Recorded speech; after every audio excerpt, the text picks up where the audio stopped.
Hi, I'm Gary, and this is episode 171 of EV Musings, a podcast about renewables, electric vehicles, and things that are interesting to electric vehicle owners. On the show today, we'll be looking at motorway service areas and charging.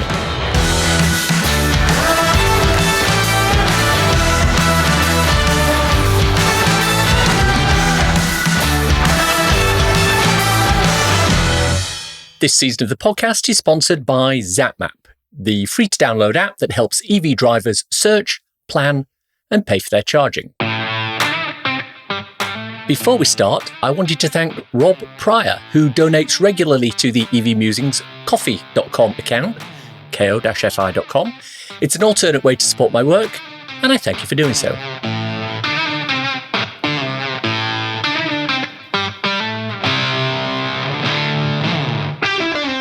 Our main topic of discussion today is motorway service areas and public charging there. It might be a little controversial, and there's some calculations later on that you can and should take exception to, but I think it's a conversation we need to have anyway. Before I go into too much detail, let me set the scene and step back for a moment to review what's happened so far in 2023 and the back end of 2022. We've seen a slew of anti-EV articles that have come out, all discussing the woeful state of the charging infrastructure and how many people are having issues with the hardware or queuing for a long time, etc., etc. But if you look into the articles in a bit more depth, you'll find that the majority of the problems happen in two specific locations. First, motorway service areas, and second, remote locations with individual or isolated chargers.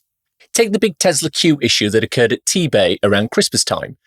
The fact is that T-Bay is a common service station, i.e. it has one service area that's accessible from both the north and south side of the motorway, unlike, say, Watford Gap or Leicester Forest East, which have separate service areas for northbound and southbound. T-Bay has a Tesla supercharger which has 4 units. These are also the older, slower units.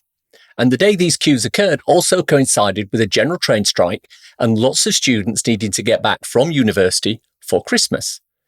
So in the perfect storm of circumstances, we had old, slow chargers with a limited footprint and a few units servicing both northbound and southbound of a busy motorway during peak time when traffic was particularly high due to external circumstances.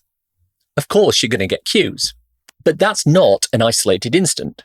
Cast your mind back to stories of the GridServe chargers at Rugby that had issues late last year. 4 of the 12 out of commission, 5 or 6 cars waiting, angry people. I actually contacted GridServe about this to ask what was happening, and the reply I got from their senior management was less than satisfactory and could, under certain circumstances, be mistaken for heavy sarcasm. But again, these were specific circumstances. The other issue we get is someone travelling to some remote areas such as the north of Scotland, Devon and Cornwall, or, Yorkshire. They go for a single unit in a grocery store car park and it doesn't work. There's no second unit, so they end up trying to find another nearby charger. Same thing, repeat until the battery is drained.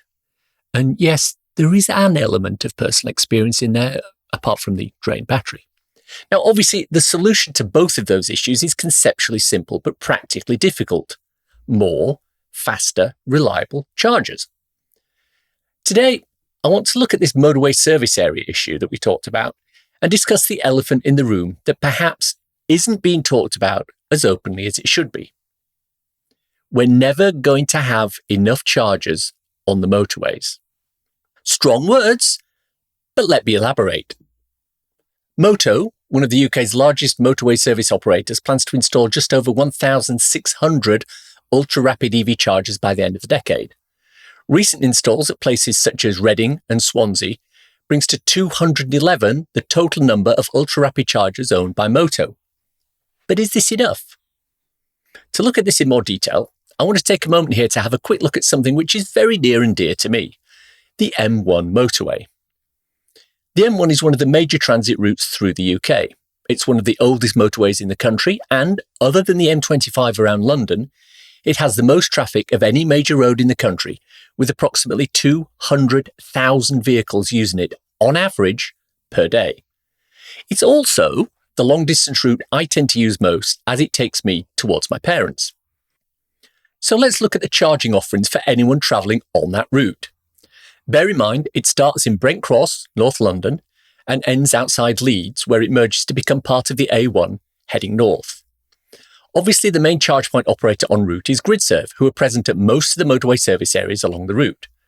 There are 12 MSAs immediately on the M1, starting at London Gateway near the bottom and ending with Leeds Skelton Lake at the top. GridServe only operate in 10 of these 12 stops at the time of writing and have a total of 33 chargers across both directions, northbound and southbound.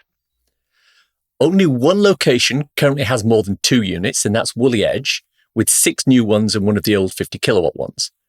4 of the locations have just 1 unit north or southbound. In total, that's 21 units across 192 miles of range northbound and 21 units across 192 miles of range southbound for a road that carries an average of 200,000 cars per day. At the current rate of EV take-up, assume 1.5% of all vehicles on the UK roads are electric, that's an average of 3,000 electric vehicles per day on that route. That's 111 vehicles per GridServe charger if they were evenly spread out across all locations. That's a little under 5 cars per charger per hour. Doable? Possibly, except it's not, because as I say, there are only 10 GridServe stops and only one location has more than 2 units, Woolly Edge. So we basically have 300 cars averaged across each motorway service area, and most of them are battling for space on either 1 or 2 units per location. That's up to 150 cars needing charging per unit per day if we exclude Woolly Edge. That's around 7 cars per hour every single hour of the day, assuming all the chargers work. But I checked ZapMap recently for reports of issues.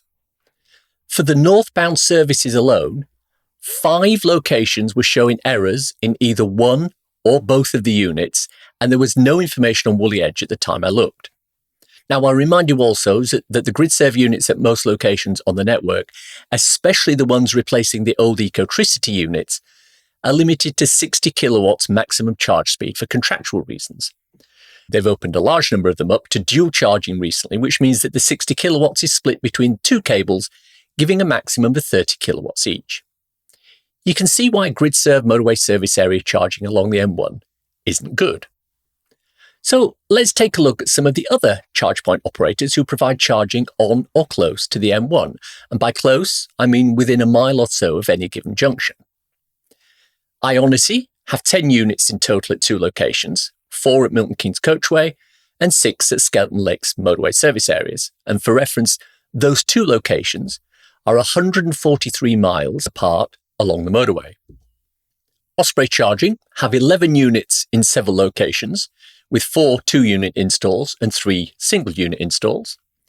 Instavolt have 16 units in 8 locations, with double units at each one.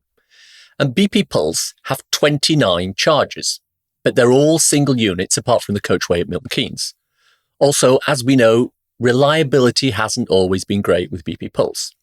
When I checked recently, of the 22 locations, only 6 were showing on ZapMap as not having had issues within the previous 2 weeks as per user feedback, which is not good.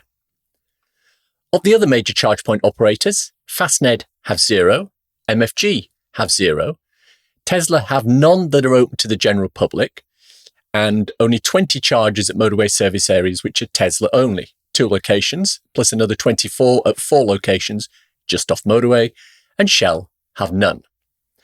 I did count 3 other units from the likes of Genie Point and Pod Point that were within a short drive from the nearest junction though, and all of these had shown some issues of some sort recently. Of course, if you're willing to go a little bit further from the motorway junctions, there are more units. Instavolt have a 4-unit site at Bayton near Sheffield, but it's a good 2 to 2.5 miles from the nearest junction. With the return journey, that's adding 5 extra miles onto your journey and, best case, another 5 or 6 minutes onto your time, over and above the charge. If we add all that up, we get a grand total of 101 non-Tesla rapid charging units on or within a mile or so of the 193 miles of the M1 motorway, and 44 Tesla-only chargers. Does that sound a lot? Well, for context, if I go to Banbury on the M40, there are currently 50 rapid chargers within 1 mile of a single junction, junction 11, that are open to the public. 32 Instavolt, 6 Osprey charging, and 12 Tesla. That's half as many chargers within 1 mile of a given point of the M40 as the whole of the M1 has along its 193-mile length. Now, as far as I know, the only new hub that's scheduled to go anywhere near the M1 is an electric forecourt at Markham Vale near Chesterfield that GridServe recently gained planning permission for. Now, I dropped in there over the Christmas period and groundwork had still not started at that location, so it's probably 8 to 12 months away at the earliest. According to website Voltonomics and friend of the podcast, Maz Shah, who keep a track of charging hubs either proposed, being built, or live, there are 2 other existing locations that will get upgraded to charging hubs on the M1, and they're both GridServe sites. One will be Watford Gap north and southbound with anything up to 12 units, and Northampton north and southbound also with anything up to 12 units. Obviously, that's all to be welcomed, but it's not enough. We've all heard of queues at chargers at peak times and sometimes not at peak times on the motorways. There's a reason for this. Consider the 2 factors which are at play here. For most people travelling outside the range of their car, a portion of that journey is probably going to be done on a motorway. EV advocates such as myself preach the fact that when you stop at a motorway service area, you can plug in, grab a coffee, have a pee, walk the dog, grab a sandwich, etc., and be on your way. What's assumed in the second statement is that there are sufficient chargers available to allow you to plug in and go. If we look at somewhere like Junction 11 on the M40, Banbury, that's the case. But in just about every other instance, that's not the case, even with those places with 8 or 12 units. And here's why. With the current situation using fossil fuel cars, a large majority of people stopping at motorway service areas do this for comfort reasons rather than refueling reasons. I mean, the excessive rates charged by fossil fuel companies at motorway service areas pretty much mandate that most people won't refill there unless absolutely necessary. In 30 years driving a fossil fuel car, I can count the number of times I filled at an MSA pretty much on one hand. But with EVs, a larger majority of drivers stopping there will be doing so on the expectation that they can get a charge. In 4 years driving an EV, I've charged more often at a motorway service area than I ever did when I filled my internal combustion engine car with petrol. Let's put some figures to this. Now I'm going to focus on the M1 motorway again. Remember, it's the busiest road in the UK outside the M25, and for its 197 miles, it has 12 motorway service areas. It averages 200,000 cars per day. If we have 200,000 petrol cars on the M1 passing 12 motorway service areas in either direction, that means there's capacity for a little over 9,000 cars per MSA per day, averaged out. But let's assume that only 10% of these stops require fuel at the petrol station. This means that the petrol pumps need to accommodate around 900 to 1,000 cars per day. With 10 pumps per site, that's 100 per pump per day. At 5 minutes per pump, that's relatively easy. 12 an hour, 9 hours, done. Now do the same with electric cars. I ran a couple of admittedly unscientific polls on social media which basically asked the simple question. If I stationed an impartial observer at every motorway service area and asked them to record 2 pieces of data, number of electric vehicles using the MSA and number of electric vehicles charging at the MSA, what would that proportion be? The results indicated the following. Nobody really knows what the correct ratio is. My results were pretty evenly split amongst all 4 quartiles, 0 to 25%, 26 to 50, 51 to 75, 76 to 100. Now that's not very helpful, but it does highlight an issue that the CPOs are going to need to deal with. They don't know what they don't know, and they'll need to know what the correct figures are for MSAs in terms of required charges, which means we're going to have to make some assumptions or statements about the numbers. So 200,000 electric cars per day, 12 motorway service areas in total, giving capacity for 16,700 cars per motorway service area.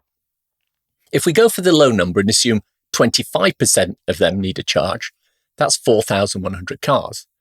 Let's also assume an average charge time of 15 minutes, i.e. 4 per hour, which is probably a little low, but if we're projecting forward to the time when everything's electric, we'll probably go for it for now. So to charge 4,100 cars per day, assuming they're all distributed evenly across 24 hours, which they won't be, there need to be enough chargers to handle 173 cars per hour. At 4 cars per charger per hour, each MSA will need 43 fully functioning chargers working 24/7. If we assume a normal bell curve of usage, low in the middle of the night, high in the middle of the day, we can assume that at peak times there will be something in the region of 250 cars per hour, but in the middle of the night there might only be 5. I mean, these are rough figures. Mathematicians can correct me if I'm wrong. Which means that to accommodate the peak, we will need to be able to handle over 250 cars per hour at 4 cars per charger per hour, which will need 60 chargers. Let's assume they're all really high power chargers. They're all switched to dual charge enabled, and they're operating at their full capacity, and they're all working, which means we could do this with 30 chargers per site. But that's a lot of ifs. And it's an issue that I don't think is being discussed by charge point operators. Now, you can go back through my figures and take exception to some of the calculations. That's fine. In fact, I'd like you to do that because it would set my mind at rest a little. But you can't get away from the fact that the way fossil fuel cars use the motorway service area now will not be the same as how electric vehicles use the MSAs in future. At the moment, fossil fuel car drivers use the motorway service areas to go to the toilet, grab a drink, walk the dog, stretch their legs, let the kids play, etc. EV drivers will do all that, but they'll also want to charge their car. Will all EV drivers want to charge their EV at an MSA every time they stop? Probably not. If you've got a longer range car, chances are you'll be able to make a stop without needing to charge. I've certainly done that myself on more than one occasion. But with people wanting cheaper EVs, the trade-off is usually a shorter range car. This means that charger anxiety becomes a thing. With charger anxiety, we risk having people charge every time they stop, which is fine, but that means we need more chargers. And unfortunately, we can't get stuck with the solutions that should be in place, which is AC chargers, because motorway services are not set up for that sort of charging. Not least because even if they were to stay for 2 or 3 hours at a motorway services, assuming a 22 kilowatt AC charge with a car able to take that level of charge, the parking charges would start to kick in and people would want to do that. So we're stuck with DC charging, rapid or ultra rapid at that, with lots of units, and they need to have a high availability rate. Now let's also remember that this is a conservative estimate. I'm assuming that the traffic figures are averages across the year. Imagine what it's going to be like over spring bank holiday, Easter or Christmas and New Year when traffic levels are much higher than they are on average days. There are days when you're going to get queues at chargers. And in principle, I'm not against that. After all, you get queues at petrol pumps at peak times. The issue is, how long will those queues be? If it's, say, 10 minutes or a quarter an hour, that's inconvenient, but it's not a disaster. If it's an hour or longer, then it does become an issue. So how do we solve this? Well, the first thing we need to do, obviously, is to get more chargers in at motorway services. In principle, it's easy to do. GridServe alone have installed 200 new chargers across the moto range of motorway service areas in the last year or so. They've opened up 5 brand new hubs since the start of the year at motorway services across the length and breadth of the country. But the maximum number of units at any hub they've installed is 12, and the average is around 7. When I chatted with the charge point operators back in episodes 139 and 140, I asked them all about their approach to motorway service charging. Genie Point didn't want to play in that particular sandbox, but Osprey Charging, Podpoint and Fastnet all said they'd want exclusivity at a location. From a business point of view, I can understand that completely. I mean, it's how the fossil fuel companies work at motorway services already. Each one's either a Shell site or a BP site, etc. Why would charging be any different? Well, I would maintain that the scale of the issue should come into it. I believe we're looking at cabling up motorway services to support 30 plus units per location minimum.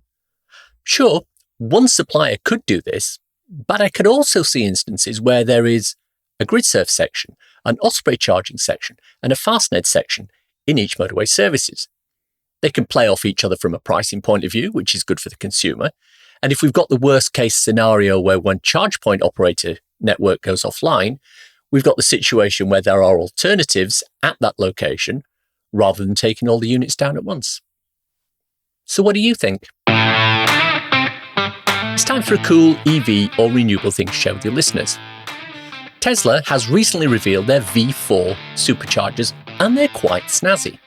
Unlike the previous 3 incarnations, which have kept the same exterior appearance and modified the interior, the V4 units are a complete refresh. Instead of having the hole in the middle look that defined the earlier models, the V4 unit is solid, almost completely white, and quite slim, with the Tesla name emblazoned in red across the front. What differentiates it more from the older version, however, is the inclusion of a longer charging cable, allowing vehicles other than Tesla to charge without blocking multiple stalls. A sure sign that Tesla's trying to make it easier for non-Tesla vehicles to use them.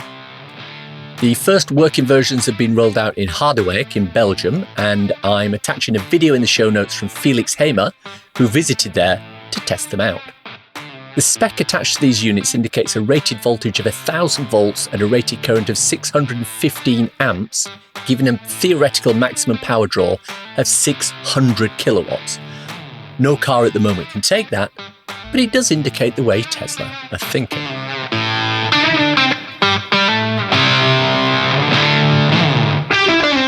The EV Musings podcast is sponsored by ZapMap, the go-to app for EV drivers in the UK, which helps EV drivers search, plan, and pay for their charging. ZapMap is free to download and use, with subscription plans for enhanced features such as using ZapMap in-car, on CarPlay, or Android Auto. And that's the show for today. Hope you enjoyed listening to it. If you want to contact me, I can be emailed at evmusings@gmail.com. I'm also on Twitter at MusingsEV. If you want to support the podcast and newsletter, please consider contributing to becoming an EV Musings patron. The link is in the show notes. Don't want to sign up for something on a monthly basis? If you enjoyed this episode, why not buy me a coffee? Go to coffee.com/evmusings and you can do just that. ko-fi.com/evmusings. Takes Apple Pay too. I have a couple of ebooks out there if you want something to read on your Kindle. So, You've Gone Electric is available on Amazon worldwide for the measly sum of 99p or equivalent, and it's a great little introduction to living with an electric car. So You've Gone Renewable is also available on Amazon for the same 99p, and it covers installing solar panels, a storage battery, and a heat pump. Why not check them out?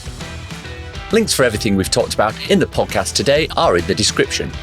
If you enjoyed this podcast, please subscribe. It's available on iTunes or wherever you get your podcasts.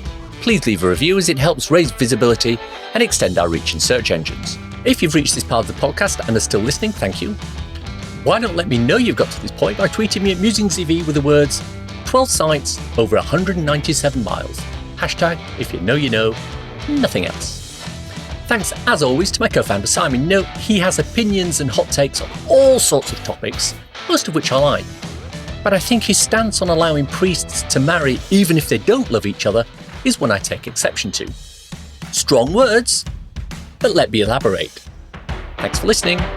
Bye.